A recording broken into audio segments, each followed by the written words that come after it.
Hi everyone, welcome to my channel. This is Martha with Bird and Barn Designs, and today I thought we would talk about hearts. I've got a couple little hearts that I made out of some muslin and some pretty, it almost looks like a silk moire fabric with the design. It's kind of shiny and satiny. And then this was a piece of satin that I got in an estate sale. It's just beautiful. It's got little butterflies and a kind of a leaf and floral pattern throughout. And then just different sizes I've got here. This one I made out of a pretty pink fabric that has like a rose embossed print in it. And this one is a piece of vintage linen. That was a tablecloth. It was either a tablecloth or curtains. I can't remember at this point. I've cut into it so much. And it's been a while. So I thought we'd just play around and have a little chat today. I started making these, oh goodness, a little before Valentine's Day. I thought I'd do some little bowl fillers with some of them, and I didn't get around to it.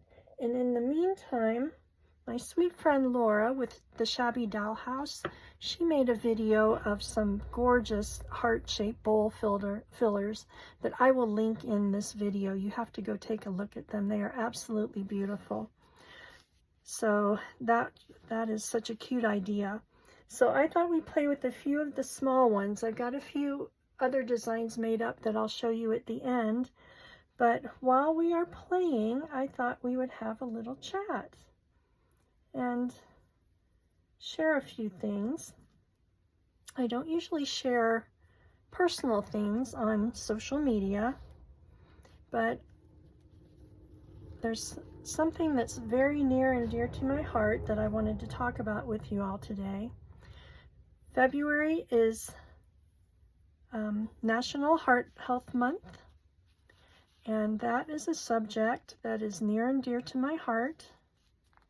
And I am going to tell you why. So in 2020, my husband and I moved out here from Las Vegas, Nevada, to be closer to our daughter and her family.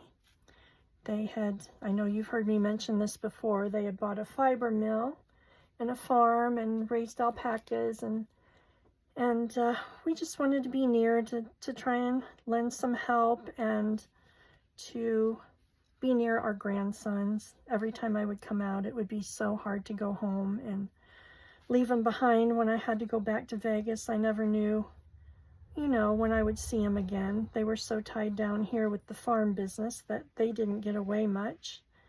And I was working a full-time job, and I had a little salon that I did a couple days a week. I did nails and a senior living center, so I was super busy. So we just didn't get to see each other much. Same way with my son and his family. But we decided to make the bold move after my husband retired and move out to southern Indiana to be closer to the kids. So we got here in the spring of 2020, and we bought a little fixer-upper house, about 70-year-old little country house, and we were getting used to our new lifestyle. We had left the city and moved to a town of about 3,500 people out in the country, and we were busy working on our house, and I was babysitting for my daughter. My grandson, oldest, was 5 at the time, and the little one had just turned 1, and just living the grandma life, just having a blast. So I was over there one day working in the house, doing some laundry and some house cleaning and chasing after the little ones. My youngest, who was 1 at the time, he loved books, so we would read books, and then they would go on the floor, and then he'd pick another book, and then they'd go on the floor, and then he would take a nap, and I'd pick up all the 9,000 books, and he'd wake up and want to play with the books again, and they'd all go on the floor. So I had been doing a lot of bending and stooping that day, and I had done some laundry, carrying some laundry around, and my back started to hurt in the middle of the day. Like in between my shoulder blades, I was getting this really hideous backache. And it was annoying, but I just, you just do what you do and you keep going. And I was getting kind of dizzy, and I thought it was from all of the bending and stooping. So when it was time to go home, I made a quick stop at Walmart. I had to pick up some copy paper. And when I was in Walmart, I got so sick to my stomach right there in the paper aisle. I thought I was going to throw up all over the place. And of course the restroom was at the other end of the building, and I was feeling kind of clammy and just yucky. So I hurried up and checked out and got in my car and went home, and felt a little better by the time I got home, but just wasn't 100%. Something was just off. And I told my husband I'm going to go get my jammies on and just kind of lounge around this evening and do a little laundry. So I went and got my jammies, and no sooner did I sit down next to him to talk to him about my day than I started feeling really hot, like obnoxiously hot. And I thought, well, I put on my flannel jammies, maybe they were too hot and I was just, getting a little overheated. So I went in the bedroom, and by the time I got to the bedroom door, it was starting to hit me full force, and I felt like my body was on fire. It was hideous. So, oops, there goes my house phone. So I laid down across the bed, and I just was sweating terribly. And I started to kind of unbutton my jammy shirt a little bit and kind of fan myself, and it was just awful. So a few minutes after that, I knew I was in trouble. I felt like there was a Mack truck pressing down on my chest, and it wasn't a pain. It wasn't like a sharp shooting pain, but it was pressure, like unbearable pressure. And I started to moan and groan. And my husband hopped up from the couch and said, "Are you all right?" And I just said no. So he called 911, and the heat just kept coming. It just would not stop burning. Like my whole chest and my whole insides just burned. So then that squeezing pressure, it was just horrible between the combination of the two. So we, like I said, live out in the country, and our hospital we're 3 miles outside of town, but our hospital is probably another 10 minutes away once you get into town. So he kept waiting and waiting for the ambulance. He called them back and said, where are they? Where are they?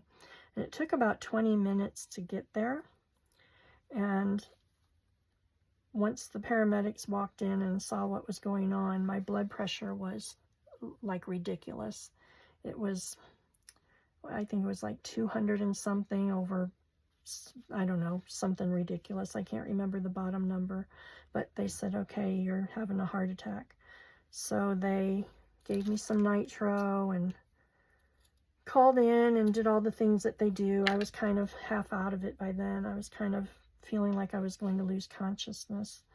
So they gave me some morphine or something to kind of relieve the pain while they were loading me in the ambulance, and started to take me to the hospital. Well, on the way to the hospital, they of course called them to let them know they were coming in with the heart patient, and gave them the statistics or the stats or the vitals or whatever they do. And they said, she's not going to make it here. Put her on the life flight. So our little hospital in town I think it's a 12-bed hospital, and it's got an emergency room, but it's not trauma. So they got the helicopter out of the garage and proceeded to load me on it. And they flew me to the next best hospital, which is about an hour and a half drive away from us. So I don't know how long it took because I was out of it by then. I remember, the last thing I remember is saying, I think I'm going to be sick, and I was on the little gurney, and right before they put me in the helicopter, and I just turned my head and just threw up everywhere, and the poor paramedics, I felt so horrible after the fact. But they loaded me up, didn't miss a beat, got me in there. They were so reassuring and just wonderful. You know, they and my cardiologist saved my life that day. But they got me into the hospital and took me right up to the cath lab, and the cardiologist was there already. I think that's super cute. So he took me in there and they put me out, of course. And when I woke up, I was in a hospital room, and this was during COVID, mind you. So I was in a room with this giant, it looked like I don't know how to describe it. It was like a pipe, but it was plastic and like scrunchy, and it was shooting air. So it was a filtration system. So it was filtering the air into the hospital room because they had to turn the cardiac unit into part of the COVID unit. So my poor husband, he hopped in the car and he got up to the hospital as fast as he could, and they wouldn't let him in because it was COVID. So he waited in that parking lot all through the night, just waiting for word of, you know, if there was any changes and, you know, what have you. So God bless him. He's my rock.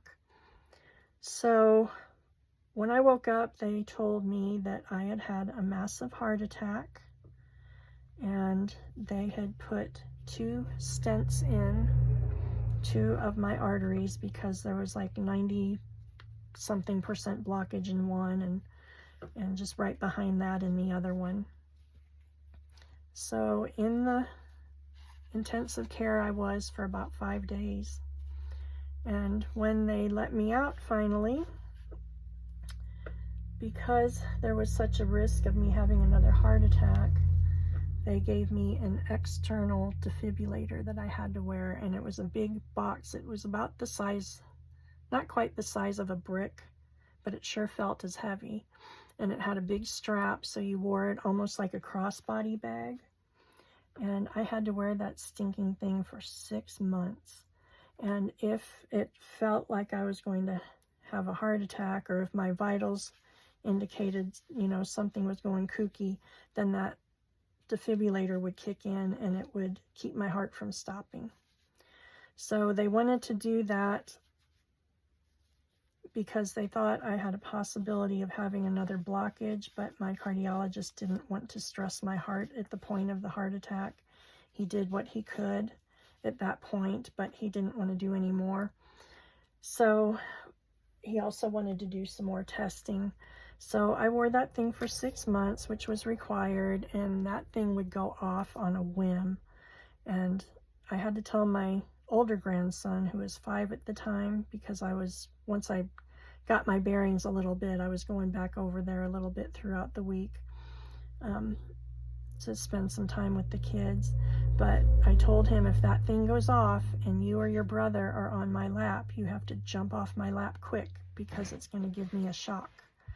So having to explain that to your child, you know, your little ones, breaks my heart.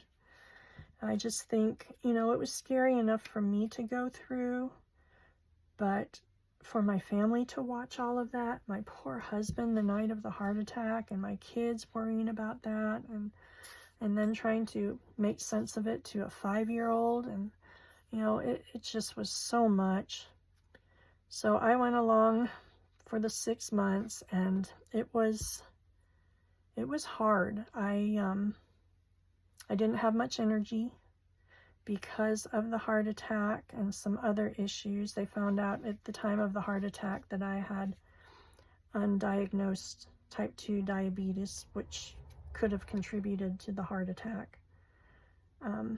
So I was on all kinds of meds, and it was a kind of a dance to try to get the right medicines to work with one another for the two conditions. And so the heart attack left me with significant heart damage, and they said that my ejection fraction, which is the rate that your heart pumps blood through the arteries, that it was about 33%.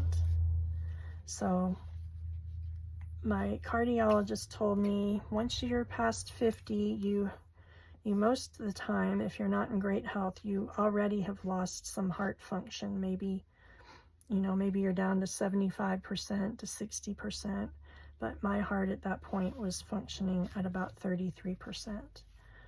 So I would get tired. It would just hit me all of a sudden. Luca, no. I would have days where, hey, stop, I'm telling a story. Days where I felt like I couldn't drag myself out of bed. Days where I just had to learn to sit there and rest. And if that wasn't hard, let me tell you, I'm used to going and doing and going and doing, and I was not good at that lay around and do nothing kind of stuff.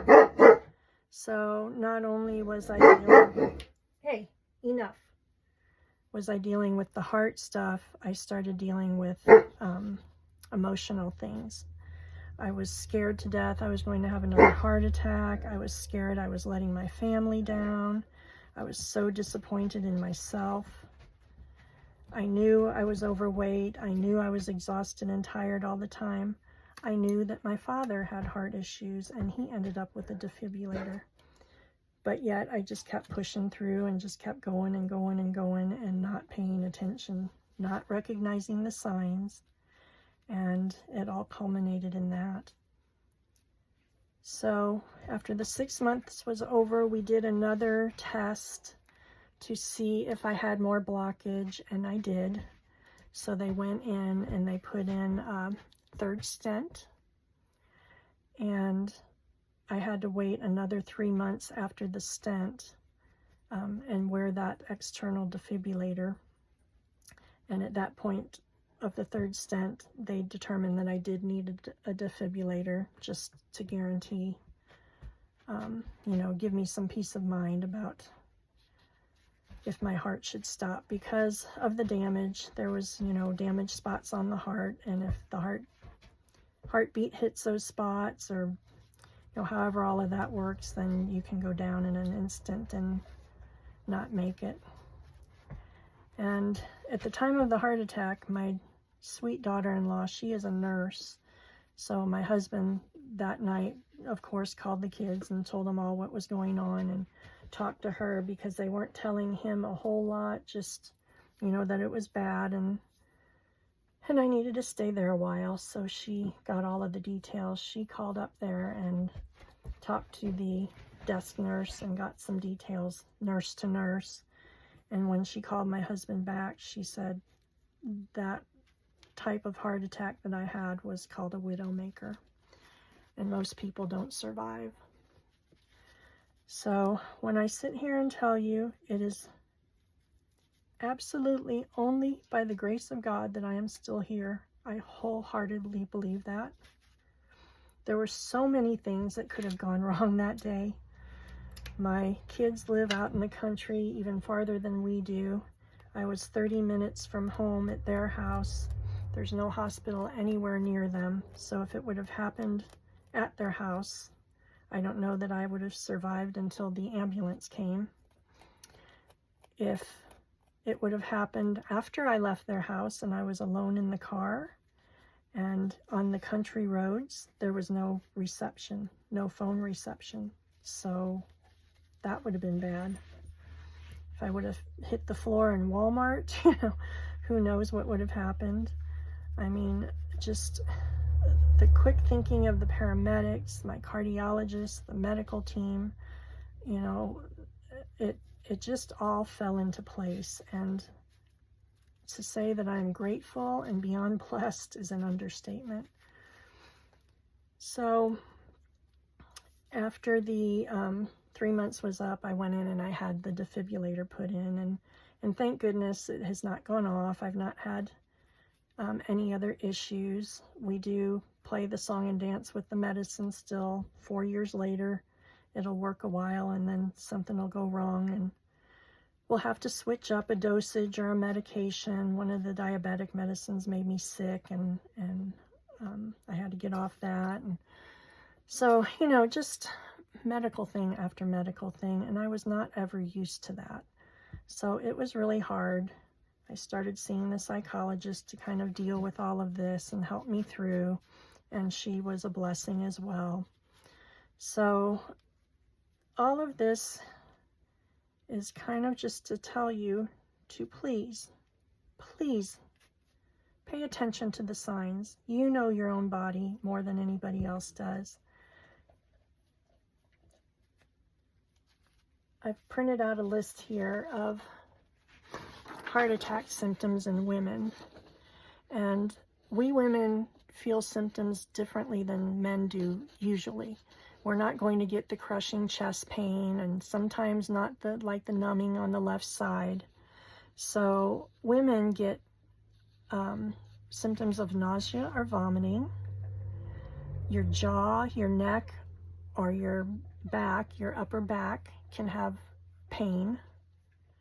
You can get chest pain, but not always. Like I said, mine was not a pain. It was more like a crushing pressure. And then you can get pain or pressure in the lower chest or your upper abdomen.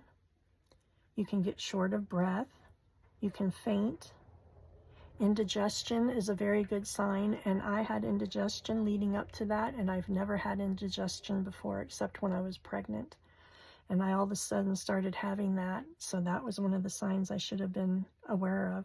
And then extreme fatigue. And the extreme fatigue, that's a hard one for we women because, you know, we're chasing after kids and doing our job and busy being a mom and a sister and a daughter and a wife and an employee and, you know, all the things. And we put ourselves last. And I, at one point, heard someone tell me one time at a business meeting, it was a life coach, and she's like, you have to put yourself first. You need to put yourself first before your kids. And I looked at her like she had rocks in her head, and I said, are you kidding me? My kids come before absolutely everything. And she said, well, if you don't take care of yourself, who's going to take care of them? And that kind of made sense at the time, but still I was like, no, my kids come first.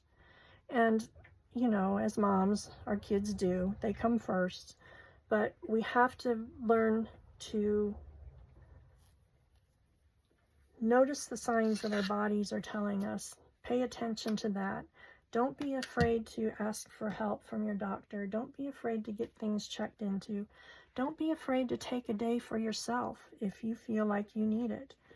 You know, if you need to call in and take a personal day, if you're working and you just feel like you're pushing it too hard and you can't, you just need to do that.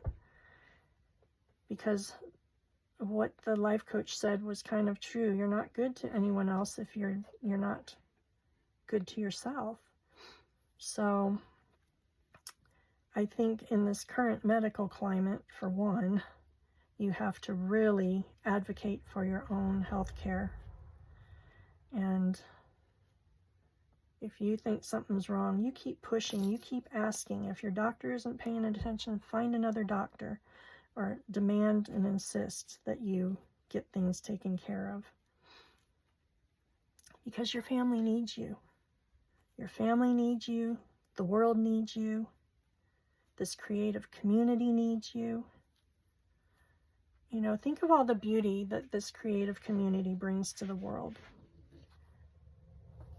We need that right now, especially in this political climate. Oh, I can't even stand the word politics anymore. So much anger and hatred and division, and, you know, all of that are stressors, and they play an important role in our health. And stress is one of the #1 leading causes of heart attacks. They told me at the time, before I got released, that the best thing I could do is release all the stress that I could and try to eliminate whatever was stressful in my life, which, you know, you can't do that completely. That's unrealistic. But, you know, if you've got a stressful job, you might have to take steps to find a different one. Or if you're in a difficult personal relationship, you might have to fix that and figure a way to deal with that. You know, just all we can do is all we can do, but you have to try to do the best that you can for yourself. So that is my story.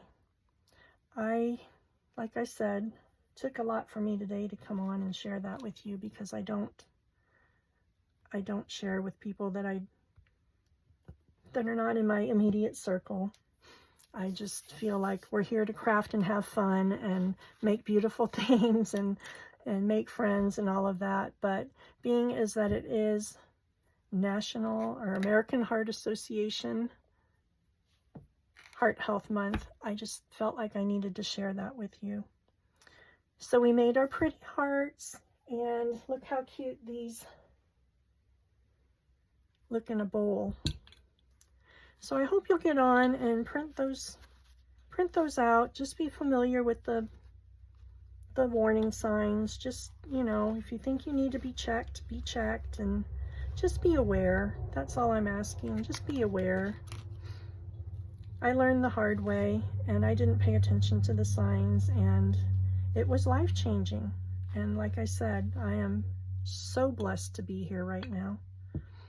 And don't think I don't take that for granted. I start every single day and end every single day thanking God for another day, because I had another chance. I could very well not be here right now.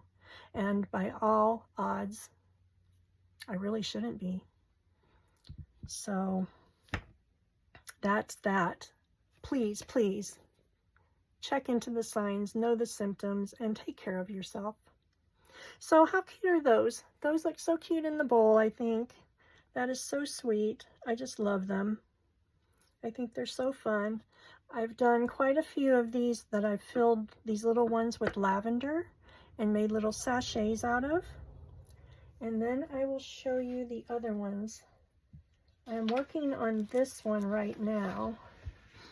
I did all the collaging and added some little embellishments and put a big applique on the back, and this one will get stuffed as well. And then I made a little dangle. I might hang that from the bottom along with a tassel, or maybe off to the side or something on the handle. I'm not sure yet, but I was playing with beads last night. I've got a string. So there's one. And then let's see, I made this little one this morning, and I think this is so sweet. I love this one.